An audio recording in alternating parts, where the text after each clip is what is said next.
ఈ కార్యక్రమాన్ని రాష్ట్ర ప్రభుత్వ పండుగగా గుర్తించి వచ్చే సంవత్సరం నుంచి తెలంగాణ రాష్ట్ర ప్రభుత్వం అధికారిక ఉత్సవంగా దీనికి గుర్తింపునిచ్చి హోదానివ్వడానికి ఈనాడు మీ అందరికీ తెలియజేయడానికి నేను సంతోషిస్తున్నాను.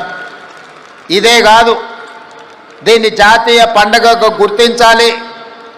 జాతీయ స్థాయిలో భక్తులందరికీ ఎన్టీఆర్ స్టేడియంలో ఈనాడు రచనా టీవీ యాజమాన్యం, ముఖ్యంగా నరేంద్ర చౌదరి గారి దంపతులు నిర్వహిస్తున్న ఈ కార్యక్రమం జాతీయ స్థాయిలో గుర్తింపు రావాలి.